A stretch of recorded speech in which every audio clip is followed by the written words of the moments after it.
గౌతమ్ గారు నమస్తే సార్. నమస్తే అండి. సార్ మనకి కొంతమంది ముద్దాయిలు పట్టుబడినప్పుడు పోలీస్ స్టేషన్లో ఒప్పుకుంటారు తప్పు చేశామని. మళ్ళీ వాళ్ళని అవును. కోర్టు ముందుకు తీసుకెళ్ళామనుకోండి, లేదు లేదు మేము ఆ తప్పు చేయలేదు, ఆ రోజు పోలీసులు కొట్టి మా చేత ఈ తప్పు చేయించారని చెప్తారనమాట. అవునవును. అలా ఒక దొంగ వాడు నిజం అనే దాన్ని ఎప్పుడు కూడా ఒప్పుకోడాడు. ఎట్టి పరిస్థితుల్లో అవును. ఒప్పుకోడు. మీరు అన్ని ప్రూఫ్స్ ముందు పెట్టినా సరే వాడు బుకాయిస్తూనే ఉంటాడు. అది దొంగ సైకాలజీ అది. అవును. అలా అలాగే మనకి ఇప్పుడు జగన్మోహన్ రెడ్డి గారిని చూసుకుంటే సార్, ఇప్పుడు వివేకానంద రెడ్డి హత్య ఎవరు చేశారన్నది ప్రజలందరికీ తెలుసు. అది ఆయనకి కూడా తెలుసు. అలాగే సిబిఐలో కూడా చాలా క్లియర్గా కూడా చెప్పేసింది ఎవరు చేశారని. అలాంటి దాంట్లో కూడా 2019లో ఏ రాజకీయం అయితే చేశారో మళ్ళీ ఇప్పుడు కూడా అదే రాజకీయం చేస్తున్నారు. ఆయన ఏమంటారు, మా బాబాయ్ వివేకం బాబాయ్ని చంపేసిన వాళ్ళకి మా చెల్లెలు మద్దతు తెలుపుతున్నారు, ఆ చంపేసిన వాళ్ళందరూ అవతల పార్టీలో ఉన్నారు అంటారు. వాళ్ళందరినీ అవును. పక్కన పెట్టుకున్న ఈయన, వాళ్ళ హ్మ్. బాబాయ్ని చంపిన పక్కన పెట్టుకున్న ఈయన, కాపాడుతున్న ఈయన ఇంకా అదే మాటలు చెప్తే ప్రజలు నమ్ముతారా? అసలు జగన్మోహన్ రెడ్డికి నిజంగా చిత్తశుద్ధి ఉందని ప్రజలు ఎలా నమ్ముతారు సార్ అసలు? ఇంత అబద్ధాలు చెబుతున్నప్పుడు, ఇంత నిస్సిగ్గుగా అబద్ధాలు మాట్లాడుతున్నప్పుడు జగన్మోహన్ రెడ్డి ఏ విషయంలో నిజాలు చెప్తున్నారని చెప్పి ప్రజలు అర్థం చేసుకోవాలి. ఇక్కడ జగన్మోహన్ రెడ్డి అబద్ధాలు, నిజాలు అనే దానికంటే జగన్మోహన్ రెడ్డి అవగాహన, తెలివితేటలు ఇవంటి ఎక్కువగా మనం ఇక్కడ చర్చించుకోవాల్సిన అంశాలు. గత ఎలక్షన్ లో వివేకానంద రెడ్డి హత్య కేసును బాగానే వాడుకున్నారు, అది అందరం చూసాం. కోడి కత్తి కేసుని బాగానే వాడుకున్నారు, అది అందరం చూసాం. ఈసారి వచ్చేటప్పటికి ఆ అంశాలు ఎత్తకూడదు. అవి బూమరాంగ్ అంశాలు. ఆ అంశం ఎత్తితే 5 సంవత్సరాలు అధికారంలో ఉండి మీరేం పీకారు అనే మాట రాదా? ఎందుకు రాదు చెప్పండి?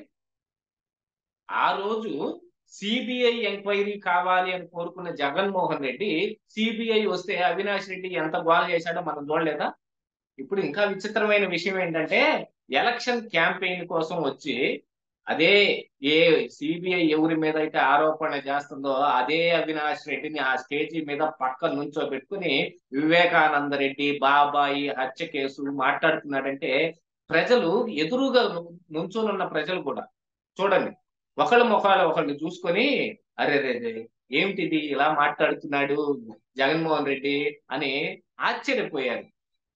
ఈ ఈ అంశం ఎత్తకుండుంటే బాగుండేదేమో అని ఈవెన్ కార్యకర్తలతో సహా, కింద వాలంటీర్లు కార్యకర్తలతో సహా అసలు ఈ అంశం ఎత్తకుండుంటే పోయేదేమో, ఇప్పుడు చూడు ఎంత ఫూల్స్ అయిపోతున్నామో మనం అని అనుకున్నారు.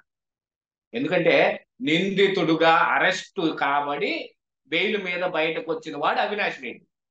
అరెస్ట్ అంశంలో ఎంత డ్రామా జరిగింది అనుకున్నా గానీ టెక్నికల్ గా ఆయన అరెస్ట్ అయ్యాడు. అరెస్ట్ అయిన సంగతి మనకు బయటకు కూడా తెలియనికుండా చేశారనుకోండి సిబిఐ, అది ఎందుకు చేసిందో అది అందరికీ తెలిసిందే. మళ్ళీ ఇప్పుడు కొత్త కథ, మోడీ జగన్ల బంధం అనే దాని గురించి చెప్పాల్సి వస్తుంది.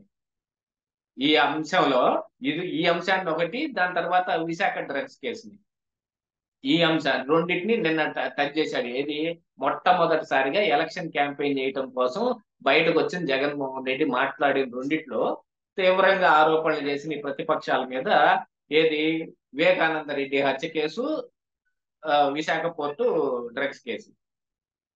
అసలు అధికారంలో మీరుండి విశాఖ పోర్టుకు వచ్చిన డ్రగ్స్ ప్రతిపక్షాలు తెప్పించినని ఎలా చెబుతారండి? ఎవడైనా 25,000 కిలోల డ్రైడ్ ఈస్ట్ తెప్పించే అవకాశం ప్రతిపక్షాలకు ఉంటుందా? అందులో ఏది జగన్మోహన్ రెడ్డి ఉండగా. జగన్మోహన్ రెడ్డి అంటే ఎవరు? డీజీపీని ఒక చేతిలోను, సిఎస్ ను ఒక చేతిలోను పట్టుకొని గిలక్కాయలు ఆడించినట్టు గిడగిడ గిడగిడే ఆడించగలడు. వీళ్ళందరినీ కళ్ళు కప్పి ప్రతిపక్షాలు డ్రగ్స్ 25,000 కిలోలు తెప్పిస్తాయి. ఓ పెద్ద కంటైనర్, అంత పెద్ద కన్సైన్మెంట్. అదంతా చూసిన తర్వాతనన్నా జగన్మోహన్ రెడ్డి బుద్ధి తెచ్చుకోవాలా, సిగ్గు తెచ్చుకోవాలి ఈ మాట మాట్లాడుకుంటానికి. ఎందుకంటే ఇప్పుడు ఆయన మాట్లాడుతున్నాడు కాబట్టి చెప్పాల్సి వస్తుంది. అసలు అంటే మనలాంటి వాళ్ళందరికీ జగన్మోహన్ రెడ్డి పద్ధతులు తెలుసు, జగన్మోహన్ రెడ్డి మాట తీరు తెలుసు. ఎందుకంటే కోడి కత్తి ఆయనకు ఆయన పొడుచుకొని ఎవరో పొడిచాడని కోడి కత్తి, వాళ్ళ బాబాయిని చంపిన వాళ్ళు ఎవరో తెలిసి కూడా బాబాయిని చంపిన వాళ్ళు ప్రతిపక్షాలని చంద్రబాబుని విమర్శించడం. అసలు అంటే మీరు అన్నట్టు ఏంటంటే ఆల్రెడీ ఆడేసిన ఆటనే మళ్ళీ ఆడదామని చూస్తున్న జగన్మోహన్ రెడ్డిని ప్రజలు ఎప్పటికైనా సరే చూసి అసలు ఏమనాలంటున్నా. అదేనండి, 2019లో అయితే గట్టిగా నమ్మారు. ఉహు. ఇతను అబద్ధాన్ని నిజం చేసే ప్రయత్నం చేశాడు, గట్టిగా నమ్మారు. బాగా గట్టిగా నమ్మారు. ఈ రోజు సిబిఐ ఏం చెప్పింది చెప్పండి? ప్రపంచానికి తెలియటం కంటే ముందుగానే వైఎస్ జగన్మోహన్ రెడ్డికి, వైఎస్ భారతీ రెడ్డికి వివేకానంద రెడ్డి చనిపోయిన విషయం తెలుసు. ఆ టయానికి ఈ ఎవరు ఉమారెడ్డి వెంకటేశ్వర రెడ్డి మరి మన అప్పుడు సిఎస్ గా ఉండి రాజీనామా చేసిన అజయ్ కల్లాం రెడ్డి వీళ్ళందరితోటి మేనిఫెస్టో కమిటీ తోటి మీటింగ్ పెట్టుకొని ఉన్నాడు ఆ సమయానికి. దాన్ని కూడా అందరూ మేలకుండానే ఒప్పుకున్నారుగా. అజయ్ కల్లాం రెడ్డి బయటకు వచ్చి ఎన్ని మాటలైనా మాట్లాడొచ్చు, లోపల ఇచ్చిన స్టేట్మెంట్ లో మాత్రం ఆ రోజు ఆ ఈయన పైకి వెళ్ళాడు కిందకు వచ్చాడు అనే మాట చెప్పాడు. ఇంత ఓపెన్ గా సీక్రెట్ తెలిసిపోయిన తర్వాత బుకాయిస్తుంటే అదేనండి వెనకటికి ఖర్చు అవుతారు. హైకోర్టులో శిక్ష పడబోతున్న టైంలో ఆ అసలు నీ చివరి అభిప్రాయం ఏంటి అని జడ్జి అని అడిగినప్పుడు ఏది వాళ్ళ అమ్మా నాన్నని అతనే చంపేసిన కేసులో ఆ ముద్దాయిని అడిగారంట. అడిగితే వాడు అన్నట్ట అమ్మా నాన్న లేని అనాథనండి, నా మీద దయ చూపించండి, నాకు శిక్ష ఇవ్వకండి అన్నాడు. జగన్మోహన్ రెడ్డి చెబుతుంది కూడా యాజ్ ఇట్ ఈజ్ గా అలాగనే ఉంది. విచిత్రమైన విషయం ఏంటంటే మరి అసలు ఈయన పార్టీలోంచి ఎల్లగొట్టేశాడు వాళ్ళ అమ్మ. ఎవరు ఆవిడ దీనికి గౌరవ అధ్యక్షురాలుగా పంపించేశాడు. చెల్లితో గొడవ పెట్టుకున్నాడు. వాళ్ళు వచ్చి ఊరి మీద పడి ఈయన గురించి ఉన్న నిజాలన్నీ బయట పెడతా ఉన్నారు. ఎవరు నా బోటోడు ఏదన్నా నిజం చెప్పినా నమ్మరు కానండి.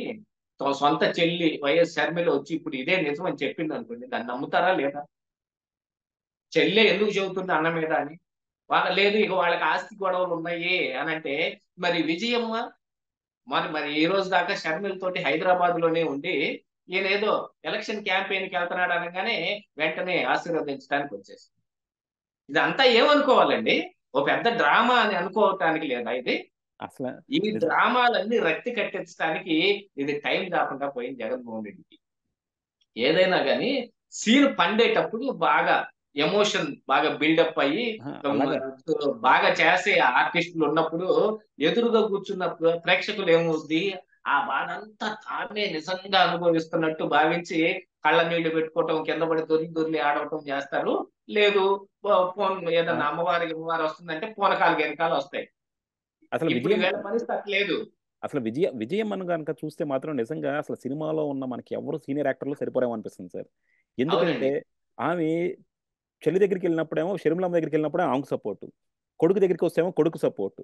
మన తెలంగాణలో కూడా చూసాం. తెలంగాణలో ఇక్కడ ఇది కేసీఆర్ మీద పోరాటం చేస్తున్నప్పుడు జగన్మోహన్ రెడ్డి గురించి అడిగితే అక్కడదే ఇక్కడే మనకు అక్కడే ఎందుకమ్మా, మనం ఇక్కడే మాట్లాడుకుందాం అంది. ఇక్కడికి వచ్చి నాకేమో ఇప్పుడు వచ్చి ఆంధ్రాలో రాజకీయం చేస్తుంది. ఆంధ్రాలో కొడుకు గెలవాలని ప్రార్థనలు చేస్తానంది, కొడుక్కి అందరూ సపోర్ట్ చేయాలని ప్రార్థనలు చేస్తాంది. మరి కూతురికి సపోర్ట్ చేయాలని ప్రార్థన చేయదా? మరి చచ్చిపోయాడు. వీటన్నిటికంటే కూడా అండి, వీటన్నిటికంటే ఇప్పుడు మళ్ళీ తిరిగి వచ్చింది కాబట్టి, ఇదే జగన్మోహన్ రెడ్డి కోసం తిరిగి వచ్చింది కాబట్టి ఈ విజయం అని నేను క్వశ్చన్ అడుగుతున్నాను. మీ కొడుకు అన్ని హామీలు నెరవేర్చాడా? ప్రత్యేక హోదా తెచ్చాడా? సిపిఎస్ రద్దు చేశాడా? ఏమిటి మద్యపాన నిషేధం చేశాడా? ఇవన్నీ చేస్తాడు. మా అబ్బాయికి అధికారం ఇవ్వమని మీరేగా అడిగింది. దీనికి సమాధానం చెప్పిన తర్వాత మీ అబ్బాయిని ఆశీర్వదించు. అప్పటిదాకా మీరు ఆశీర్వదించినా కూడా అవి నాశనం అయిపో అని తిట్లు కిందే మేము భావిస్తాము. మీ ఆశీర్వాదాలు మొత్తం అతనికి దుష్కార్యానికే పనికొస్తాయి. ఇప్పుడు అదే చేస్తున్నాడు జగన్మోహన్ రెడ్డి. ఇప్పుడు అతను ఏమీ చేయలేని దిక్కుమాలిన పరిస్థితికి వెళ్ళిపోయాడు. ఏ అంశం మాట్లాడాలో తెలియడం లేదు. బేభత్సమైన మేలు చేసేసాను, 2.5 లక్షల కోట్లు జనాలకు పనిచేశాను అని అంటే మనకందరికి తెలిసిపోతుంది కదా. 12.5 లక్షల కోట్లు పెంచు 14 లక్షల కోట్ల దాకా అప్పు చేశాడు. అందులో ఇచ్చింది 2.5 లక్షల కోట్లే. 10 లక్షల కోట్లు ఆయన బొక్కేశాడు. బీజేపీ ఆయనకు మొన్నటిదాకా సపోర్ట్ చేసిన బీజేపీ పురంధరేశ్వరే చెప్పింది సంవత్సరానికి లిక్కర్ మీద 30,000 కోట్లు మింగేశాడు. 5 సంవత్సరాల మీద 1,50,000 కోట్లు. వీటన్నిటికి సమాధానం ఎక్కడి నుంచి చెప్పాలి? అందుకని రివర్స్ లో మళ్ళీ ఇదే మనం పాత ఆట ఆడతాం. అదే వెనకటికి ఒక సినిమాలో వీడు సార్ నన్ను హిందీలో తిడుతున్నాడు సార్ అని ఒక అమ్మాయి వచ్చి కంప్లైంట్ చేస్తే ఏం తిట్టావురా అంటే ఎదురాయి అని తిట్టామని. ఎదురాయి అని తిట్టడం ఏంద్రా, నీకు ఎంత బాగా హిందీ వచ్చా అని ఏదో ఒక డ్రామా నడిస్తే వాడికి ఆ ఒక్క పదమే వచ్చు. అలాగా ఇప్పుడు జగన్మోహన్ రెడ్డి దగ్గర కూడా వివేకానంద రెడ్డి హత్య కేసు, కోడికత్తి, నేను మేలు చేశాను, ఈ అంశాలు తప్ప వేరే లేవు మాట్లాడటానికి. అందుకని మళ్ళీ అవినాష్ రెడ్డిని నెట్ట నిలువున 6 అడుగులు ఉంటాడు. పక్కనే బేకులాగా నుంచోబెట్టుకొని ఏది వివేకానంద రెడ్డి హత్య కేసులో A7 నిందితుడు, అనుమానితుడు, అరెస్ట్ అయిన వాడు. ప్రతిపక్షాలు చేసి మా మీద నెట్టేస్తున్నాయి, బాబాయ్ లేని వాడిని, తండ్రి లేని వాడిని అని బేకు కబుర్లు చెబుతున్నాడు. పక్కనే బేకులాగా అవినాష్ రెడ్డిని నుంచోబెట్టుకొని. సిగ్గున్నోడు ఎవడన్నా చెబుతాడండి ఆ మాట? ఎవడన్నా చెబుతాడా సిగ్గున్నోడు? కనీసం సిగ్గు వెరపు ఉండాలండి. అయ్యంటూ మర్చిపోయారు వీళ్ళందరూ. మర్చిపోయి ఏదేదో ఏదో వచ్చాం, మాట్లాడాం, అయిపోయింది. ఎలాగనో ఈ ఎలక్షన్ ని మమ అనిపించుకుంటాం. వాళ్ళు మనం చేయాల్సిన ప్రయత్నాలన్నీ మనం చేస్తున్నాం. ఇప్పుడు రేణిగుంటలో కానీ లేకపోతే చంద్రగిరిలో కానీ ఏం చేశారు, పెద్ద పెద్ద FCI గోడౌన్లు ఉన్నాయి, మొత్తం ఖాళీ చేపించేసి గోడౌన్లు నిండుగా ఉన్న హౌస్ హోల్డ్ సామాన్లు మొత్తం 50 కోట్లు పైన చేసే సామాన్లన్నింటినీ, గొడుగులు కానివ్వండి, యాంప్లిఫైర్లు కానివ్వండి, ఫ్యాన్లు కానివ్వండి, కుక్కర్లు కానివ్వండి, ఏది 32 ఇంచెస్ కలర్ టీవీలు కానివ్వండి, ఏది LED కలర్ టీవీలు కానివ్వండి, హౌస్ హోల్డ్ ఐటమ్స్ మొత్తం ఏవి కావాలంటే అవి అందులో ఉన్నాయి. ఈ జిల్లాల మొత్తానికి వీటన్నిటిలో వాళ్ళు సప్లై చేస్తా ఉన్నారు. లారీలని, కంటైనర్లను పెట్టి సప్లై చేస్తా ఉంటే ప్రకాశం డిస్ట్రిక్ట్కి వెళ్ళినాయా లేకపోతే నెల్లూరు డిస్ట్రిక్ట్కి వెళ్ళినాయా, ఇండింట్లు కూడా రాస్తున్నారు అక్కడ. ఇన్వాయిస్ బుక్ రిజిస్టర్ మెయింటైన్ చేసి ఇవన్నీ లెక్క చెప్పాలి కదా పాపం. ఆ చంద్రగిరిలో ఒకటి, రేణుగుంట ఒకటి. ఎందుకు అటు నుంచి ఇప్పుడు చెక్ పోస్టులు కూడా ఎత్తేసారు. ఇటు ఏది తమిళనాడు నుంచి వచ్చే చెక్ పోస్ట్, అటు కర్ణాటక నుంచి వచ్చే చెక్ పోస్ట్ ని ఎలక్షన్ కోడ్ రాకముందే ఎత్తేసేసి ఆ లోపే తెచ్చారు. ఏం చేస్తున్నాయి ప్రతిపక్షాలు? నిన్నటి దాకా పట్టుకోవాలి. ఎందుకంటే వీళ్ళ గోళ వీళ్ళకుంది. పొత్తులకు పోదామా, పవన్ కళ్యాణ్ ఏమంటున్నాడు, 2.5 సంవత్సరాలు సీఎం అడుగుతాడా, వీటితోనే సరిపోయింది. పొత్తు ఉంటదా లేదా? అబ్బా పొత్తు పెట్టుకున్నాం, నరేంద్ర మోడీ మా మా మా పక్షాన్ని వచ్చేసాడు, మేము గెలిచేస్తాం. వచ్చాడు కానీ నరేంద్ర మోడీ ఒక్కడిని సస్పెండ్ చేసిన పాపాన్ని పోలేదు. ఇప్పటికి DGP మారాలా? నరేంద్ర మోడీ సభ జరిగిన చిలకలూరుపేటలో అంత పెద్ద పోలీసు వ్యవస్థలో జరిగిన వీటన్నిటిని మరి ఆ పల్నాడు ఎస్పీని సస్పెండ్ చేయాలా? లేదు, సస్పెండ్ చేయలేదు, వేరే చోటకి మార్చాలా? ఏమీ జరగలేదు. కనీసం ఆ సభలో జరిగిన తొక్కిసలాట మీద కానీ, మోడీ సభకి జగన్మోహన్ రెడ్డి చేయబోయిన పోలీసుల ద్వారా ఆయన దాన్ని ఆటంకించబోయిన విషయం మీద కానీ బీజేపీ నాయకులు అసలు మాట్లాడలేదు. తెలుగుదేశమే కింద పడి దొర్లు ఏడిసింది తప్ప.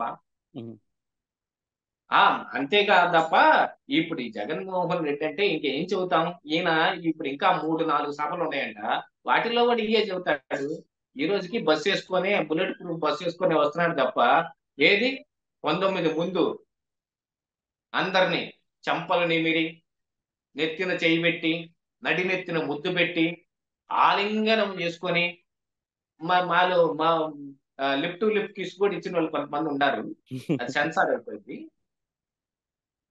అవి చెప్పుకుంటే బాగోదు, అందుకని సెన్సార్ చేసుకుని ఇంత చేసిన వాడు ఇప్పుడు బుల్లెట్ ప్రూఫ్ వేసుకొని వచ్చే కర్మ ఎందుకు పెట్టింది? అందుకే ఇప్పుడు విపక్షాలు కూడా జగన్మోహన్ రెడ్డి మీద ఉన్న వ్యతిరేకత ఏముంది, దాన్ని ఎక్కువగా ఎలా క్యాష్ చేసుకుందాము అనే దానికంటే కూడా పొత్తుల మీద ఆశలు పెట్టుకున్నారు. వాళ్ళు నమ్ముకున్న సిద్ధాంతం వాళ్ళకి తీసేస్తే ఇప్పుడు జగన్మోహన్ రెడ్డి ఏం చేస్తాడు అనే దాన్ని వాళ్ళు గుర్తిరిగి చెయ్యాలి. వాళ్ళని ధీటుగా ఎదుర్కొంటానికి జగన్మోహన్ రెడ్డి ఏం చేస్తాడని చెయ్యాలి. కాకపోతే అందరు అదే పాడిందే పాటరా పాచిపాడ దాసరా అని ఈయన పాత కేసుల గురించి మాట్లాడుతున్నాడు, వాళ్ళు కూడా పాత జగన్మోహన్ రెడ్డి గురించే మాట్లాడుతున్నారు. చూద్దాం సార్, డెఫినెట్గా. ఎందుకంటే ఇక్కడ జగన్మోహన్ రెడ్డి వీళ్ళందరూ అనుకున్నట్టు పెద్ద గొప్పగా రాజకీయ విన్యాసాలు ఏం చేయట్లేదు. అలాగే చంద్రబాబు నాయుడు కూడా ఏదో పెద్ద ఎత్తుకు పై ఎత్తులు వేస్తున్నట్టయితే నాకు ఎక్కడా కనపట్ల. నిజంగా అత్యంత పేలవమైన ఆట ఏమైనా జరుగుతుందంటే 2024 ఎలక్షన్స్ ఏమో. ఎందుకంటే రెండేపీ కూడా ప్రాపర్ ఎఫిషియెంట్ గా అయితే స్ట్రాటజీస్ లేవు. చూద్దాం మరి ప్రజలు ఏం నిర్ణయిస్తారు. థ్యాంక్ యూ అండి. Thank you sir.